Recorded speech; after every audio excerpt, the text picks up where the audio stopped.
एक संत थे और वो जूती बनाने का काम करते थे। जूती समझते हैं ना सब, पैर में जिनको पहनते हैं, अपने यहाँ पगरखी बोलते हैं, चमड़े की बनती है।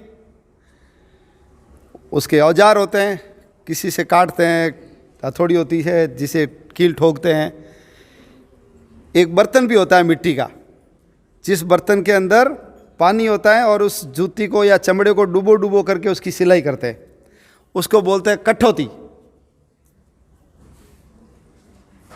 तो ये काम करते थे, भगवान की भक्ति करते थे, भजन करते थे और जीवन उनका एकदम सच्चा जीवन था। तो एक बार उनके पास एक व्यक्ति आया और उन्होंने कहा कि मैं गंगा मैया के दर्शन के लिए जा रहा हूं और आप भी चलिए मेरे साथ।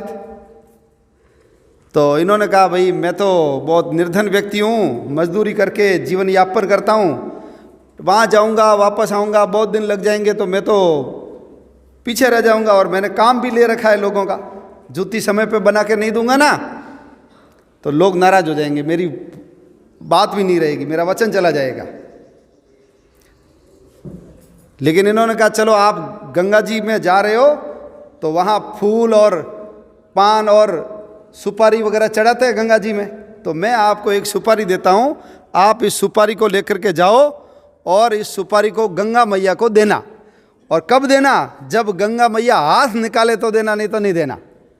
उसने कहा ठीक है, और वो लेकर के वहाँ रवाना हुआ। ये व्यक्ति पहुँचा गंगा जी में, स्नान वगैरह की और फिर याद आया अरे ये महात्मा ने भी एक सुपारी दी है। तो गंगा मैया को कहा गंगा मैया मैं जहाँ से आया हूँ वहाँ के एक भक्त ने, संत ने, महात्मा ने आपके लिए सुपारी दी है। और जैसे ही इतना बोला तो गंगा जी के अंदर से एक हाथ बाहर आया। तो इस व्यक्ति ने गंगा मैया के हाथ में वो सुपारी दे दी। सुपारी देने के बाद गंगा मैया ने भी कहा उस भक्त ने मेरे लिए सुपारी भेजी है तो मैं भी एक चीज़ दे रही हूँ, वो उस भक्त को ले जाके देना।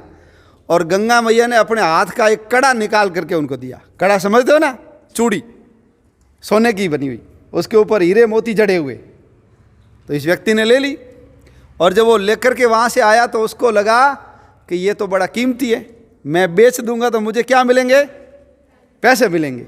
और उसने एक दुकानदार को ले जा करके बेच दिया। दुकानदार ने भी देखा बड़ी अमूल्य चीज़ है, ये तो इस धरती की है ही नहीं है, किसी परलोक की चीज़ है, देवी देवताओं के हाथ में रही होगी ऐसी है, क्योंकि इस धरती पे ऐसा आभूषण नहीं है। उन्होंने उसको खरीद लिया। क्यों? इसको कम पैसे दूंगा और मैं राजा को जा करके बेचूंगा तो राजा मुझे क्या देगा? ज़्यादा पैसे देगा।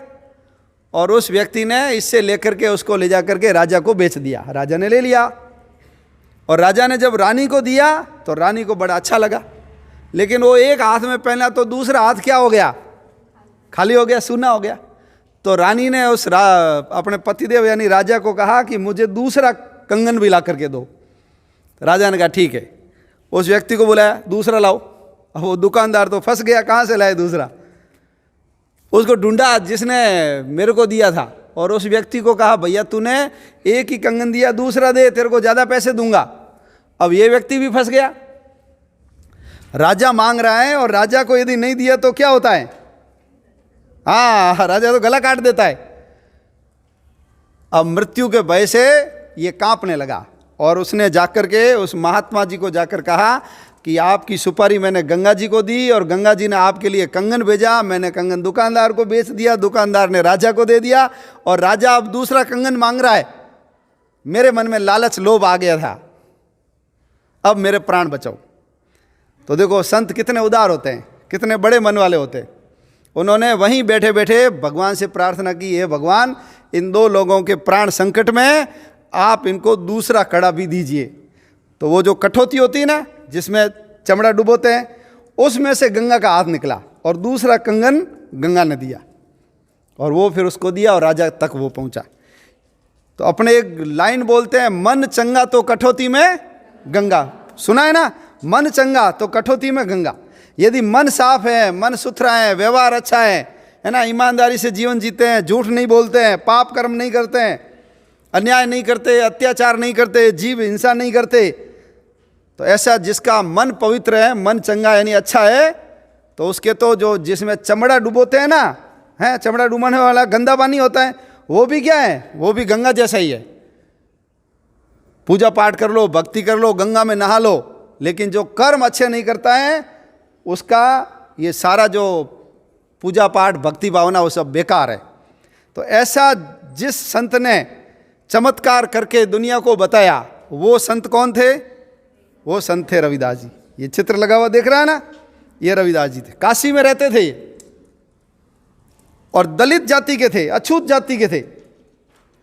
यानी हम यहाँ जिसको मोची बोलते हैं, चमार बोलते हैं, उस जाति में जन्मे वो। लेकिन उनकी भक्ति, उनका ज्ञान, उनकी श्रद्धा, उनका समर्पण, उनका व्यवहार इतना अच्छा था कि हमारे चित्तौड़ की जो कुलवधू मीराबाई, वो उनकी शिष्या बनी, और मेवाड़ की महारानी झालीबाई भी उनकी शिष्या बनी, और काशी के जो नरेश थे वो भी इनके शिष्य बने। ये रामानंद जी के शिष्य थे। तो उन्होंने कहा कर्म बढ़िया होने चाहिए, जाति से कोई मतलब नहीं है, जाति बंधन है। यदि व्यक्ति कर्म अच्छा करता है तो वो भगवान के पास पहुंच सकता है। उस समय भारत में सिकंदर लोदी का राज्य था, और वो लोगों को धर्मांतरण का काम भी करते थे। तो उनका एक पीर था, उसका नाम था सदना पीर। उसको लगा कि मैं रविदास जी को यानी रैदास जी को मुसलमान बना लूँगा तो ये सारे लोग क्या बन जाएंगे? मुसलमान बन जाएंगे। इसलिए वो उनके पास आया और उनसे तर्क वितर्क करने लगा। लेकिन ये तो पहुँचे हुए पुरुष थे, उन्होंने सदना पीर को हरा दिया, और वो रविदास जी की ज्ञान और भक्ति से प्रभावित होकर के वो हिंदू बन गया, और उसने अपना नाम रामदास रख लिया। और जब सिकंदर लोदी को ये पता लगा तो उन्होंने रविदास जी को पकड़ लिया, गिरफ्तार कर लिया, और उनको कहा आप यदि मुसलमान बनते हो तो हम आपको मुख्य पीर बना देंगे, और ये सदना पीर है ना, वो आपका शिष्य बनेगा। लेकिन रविदास जी ने क्या कहा? रविदास जी ने कहा कुरान बैस्त न चाहिए, न चाहूं वूर हजार, वेद धर्म छोड़ू नहीं, जो गल चले कटार। मेरे गले के ऊपर कटार भी चला दोगे तो भी मैं क्या करूंगा? वेद और धर्म को छोड़ने वाला नहीं हूं। मैं मेरी जनेऊ और शिखा का त्याग नहीं कर सकता, मैं हिंदू धर्म का त्याग नहीं कर सकता। क्यों? ये भगवान के द्वारा चलाया हुआ सनातन धर्म है। उनको मारने के लिए हाथी लाया गया, और जब हाथी इनको कुचलने के लिए आया, हाथी कुचल नहीं पाया, चमत्कार हुआ, हाथी वापस चला गया। दोबारा लाए, दोबारा भी हाथी चला गया, तीसरी बार लेकर आए, हाथी ने सूंड से उनको प्रणाम किया और वापस चले गए। ऐसे चमत्कारी संत कौन थे? रविदास जी थे। फिर उनको, ये तो क्षत्रिय थे पहले सब, ये जो चंवर वंश है, चंवर वंश को ही दलित बनाने का काम ये सिकंदर लोदी ने किया, इसलिए ये चमार कहलाए। और भारतवर्ष के अंदर तो देखो ये छुआछूत पहले कभी नहीं थी, भारत में छुआछूत नहीं थी। ये छुआछूत, ये जितने बाहर के लोग आए उन लोगों के कारण भारत के अंदर छुआछूत आई। अभी आपने रामायण महाभारत देखिए, किसी भी महिला ने घूंघट निकाला है क्या? कोई द्रौपदी ने, कोई सीता ने, कोई पार्वती ने निकाला है क्या? सामान्य महिला ने भी घूंघट नहीं निकाला। तो ये घूंघट प्रथा पहले भारत में नहीं थी। बाल विवाह भी भारत में नहीं था, बड़ी उम्र में ही शादी होती थी। रात को शादियां होती नहीं थी भारत में, दिन में ही होती थी। भगवान राम की, भगवान कृष्ण की, पांडवों की, शंकर भगवान की सब शादियां कब हुई? दिन में हुई। घरों में लोग शौच भी नहीं जाते थे, लैट्रिन नहीं जाते थे। हड़प्पा मोहनजोदड़ो की खुदाई हुई है, एक भी लैट्रिन नहीं निकला। स्नान कर निकला, नालियाँ निकली है, अनाज रखने के भंडार निकले हैं, लेकिन किसी घर में शौचालय नहीं निकला। हमारे यहाँ शौच घरों में नहीं जाते थे। ये शौच जो उठा करके सिर पे मैला ढोने की प्रथा, ये भारत में ये नहीं थी। ऐसे ही भारत में चमड़े का उपयोग भी नहीं होता था। क्यों? क्योंकि भारत के अंदर तो सूत, कपास, मलमल, रेशम, जब ऐसी चीज़ें हैं तो हमको चमड़े के उपयोग की ज़रूरत ही नहीं है। और ऐसे ही हमारे यहाँ मांस का भी उपयोग नहीं होता था। मांस भारत के लोग नहीं खाते थे। भगवान राम ने हिरण के रूप में एक राक्षस आया, उसको मारा। नाम पता है ना? मारीच। मारा ना मारीच को? क्यों मारा? मांस के लिए नहीं मारा। सीता ने कहा मैं यहाँ अकेली भी रहती हूँ कुटिया में, और मेरा मन नहीं लगता। अपने घरों में भी कई लोग पालते हैं ना, कोई खरगोश पालता है, कोई हिरण पालता है, आजकल कई लोग कछुए रखते हैं घर में, मछलियाँ भी रखते हैं। किस लिए रखते हैं? थोड़ा मन लगा रहे। तो सीता ने कहा यदि ये मेरे पास रहेगा ना तो मेरा मन लगा रहेगा, और मैं जब वापस अयोध्या जाऊंगी तो मेरी सासू जी को, सासू माँ को मैं क्या दूंगी, ये सोने का हिरण दूंगी, इसलिए इसको पकड़ करके लाओ। है ना, सीता ने मारने के लिए नहीं कहा। सीता ने क्या कहा? मेरी सासू माँ को भेंट देने के लिए मुझे ये सोने का हिरण, ऐसा मैंने देखा ही नहीं आज तक। तब राम गए पीछे, और जब राम गए तो उनको लगा कि ये तो हिरण के रूप में कौन है, राक्षस है। वो हिरण से आदमी बन करके भागने लगा। तो राम को लगा कि ये कोई न कोई भेदिया बदमाश आदमी, इसको क्या करो, शत्रु को मारो। और भगवान राम ने मारा, मांस के लिए नहीं मारा। हमारे यहाँ मांस खाते नहीं थे, क्यों? भगवान ने चीकू, पपीते, संतरे, अखरोट, हैं, काजू, किशमिश, केले, आम, कितनी प्रकार की चीज़ें बनाई हमारे, कितनी प्रकार की। हमको मांस खाने की जरूरत कहाँ है? मांस तो वो खाते हैं जहाँ ऐसी चीज़ें होती नहीं है। चमड़े का उपयोग वो करते हैं जहाँ रेशम, कपास, मलमल और सूत नहीं होता है। तो चमड़े का उपयोग ये मुगलों के कारण आया। और जो लोग युद्ध करते करते हार गए, थक गए, ऐसे चवर वंश के जो क्षत्रिय थे उनको सबको क्या बना दिया उन्होंने? दलित बना दिया। इसलिए संत रविदास जी ने क्या कहा? हम सब लोग क्षत्रिय थे, लेकिन इनके अत्याचारों के कारण हमको चमड़े का काम करना पड़ रहा है। और भले ही मैं दलित होऊंगा, नीची जाति में जन्मा हूं, लेकिन आज बड़े बड़े लोग मुझे आकर के क्या कर रहे हैं? मुझे प्रणाम कर रहे हैं। क्यों कर रहे हैं प्रणाम? मेरी करनी के कारण। इसलिए जन्म लेना बड़ी बात नहीं है। रावण के लिए बोलते हैं ना, वेद ज्ञान उत्तम कुल पाया, फिर भी रावण असुर कहलाया। रावण क्या था? ब्राह्मण था, वेदों का ज्ञाता था, कुल भी उत्तम था, ब्राह्मण कुल था, लेकिन उसको हम क्या मानते हैं? असुर मानते हैं।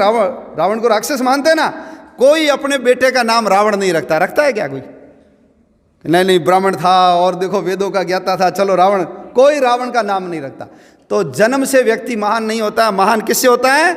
कर्म से होता है। वेद व्यास जी का नाम सुना है ना? वेद व्यास जी किसके पुत्र थे? वेद व्यास जी पुत्र थे सत्यवती के। सत्यवती क्या करती थी? नाव चलाने का काम करती थी, मछली का व्यापार करती थी उसके।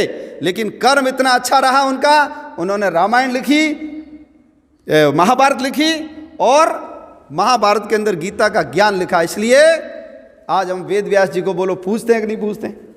वाल्मीकि जी को पूछते हैं कि नहीं पूछते हैं? रामायण लिखी उन्होंने। संत महिदास हो गए, उन्होंने ऐत्रेय ब्राह्मण नाम का ग्रंथ लिखा, उसको हम पूछते हैं। और भगवान राम भी कहाँ गए? सबरी के बैर खाए। जटायु का अंतिम संस्कार किया, केवट के घर में गए। और भगवान श्री कृष्ण दुर्योधन के मेवा त्यागे, साग विदुर घर खाई, सबसे ऊंची प्रेम सगाई। वो दुर्योधन के मेवे मिष्ठान नहीं खाए, वो किसके घर में गए? विदुर के घर में। विदुर कौन था? विदुर दासी पुत्र था। कौन था? दासी पुत्र था, लेकिन ज्ञानी था। इसलिए भगवान श्री कृष्ण कहाँ गए? वो बदमाश दुर्योधन के घर नहीं गए, वो विदुर के घर में गए। तो व्यक्ति की करनी बढ़िया होनी चाहिए। और हमारे रविदास जी का तो सीधा साधा जीवन हमको प्रेरित कर रहा है। आज देखो हम लोग उनकी जयंती मना रहे हैं, आज उनके गुणगान कर रहे हैं, उनके गुणों की चर्चा कर रहे हैं। क्यों? क्योंकि उन ऐसे महापुरुषों ने वैसा जीवन जिया है। तो जाति से भले कुछ भी होंगे हम हैं, लेकिन कर्म यदि बढ़िया होगा तो लोग हमारी जय जयकार करेंगे, हमको पूजेंगे। और अपने सामने ऐसे महापुरुष हमको ये बताते हैं कि हम सब लोग सद्गुणी बने, भगवान के भक्त बने, धर्म पे पक्के रहें, कोई गलत काम नहीं करें, और सारा का सारा जो काम है वो परमात्मा के चरणों में समर्पित कर दो। क्यों? ये दुनिया किसने बनाई है? परमात्मा ने बनाई है। और परमात्मा कहीं दिखता नहीं है, तो परमात्मा का व्यक्त रूप है यदि कहीं, तो वो है समाज। इसलिए हम सब लोग समाज की सेवा करें। विवेकानंद जी ने क्या कहा? ये जो दरिद्र हैं, भूखे, नंगे, विक्षिप्त, पागल, अनपढ़, दलित, इनके अंदर परमात्मा बसता है। इसलिए नर सेवा नारायण सेवा है। उन्होंने कहा मैं ऐसे परमात्मा का पुजारी हूं जिसको अज्ञानी लोग मनुष्य बोलते हैं, ऐसा विवेकानंद जी ने कहा। इसलिए हमको भी ऐसे संतों से प्रेरणा लेते हुए अपना जीवन देश, समाज, धर्म, संस्कृति क्यों आया हूँ धरती पे? केवल खाना पीना है, विवाह करना, मकान बनाना, उसके लिए आया हूँ? नहीं, भगवान ने मुझे मनुष्य बनाया है, भगवान ने मुझे बुद्धि दी है, विवेक दिया है, मुझे वाणी दी है, तो महान काम के लिए मैं पैदा हुआ हूँ। भारत में जन्म दिया मुझे, और दुनिया का भरण पोषण करने वाला भारत, और ऐसे भरतों का देश होता है वो भारत होता है। तो हमने जैसे दुनिया को पहले ज्ञान दिया था, दुनिया को मार्गदर्शन दिया था, तो हमारा जीवन भी देश, समाज और धर्म के काम में आए। नहीं तो बहुत लोग आए, बहुत लोग गए, कोई किसी को याद नहीं करता। याद किसको करता है?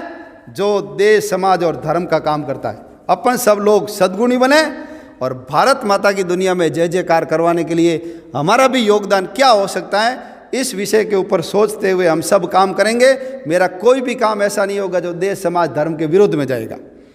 मेरा पूरा जीवन, मेरा पूरा आचरण, मेरा व्यवहार सब किसके लिए समर्पित रहेगा? देश के लिए समर्पित रहेगा। और जब हम ऐसा मन में भाव रखेंगे तो हम एक अच्छे व्यक्ति, सद्गुणी बन जाएंगे, और अच्छे लोगों से ही देश अच्छा बनता है। हम सब लोग इस भारत माता की दुनिया में जय जयकार करवाने के लिए प्रयत्न करेंगे। और ऐसे संत रविदास जी के आज माघ पूर्णिमा के उनके जन्म के अवसर पर भगवान से भी प्रार्थना करेंगे कि हमको भी सद्गुण दें, हमको अच्छा विवेक दें, ताकि मैं भी देश, समाज और धर्म की सेवा कर सकूं। इतना कहते हुए मैं अपनी बात पूरी करता हूँ। बोलिए भारत माता की, संत रविदास जी महाराज की, संत रविदास जी महाराज की जय श्री राम।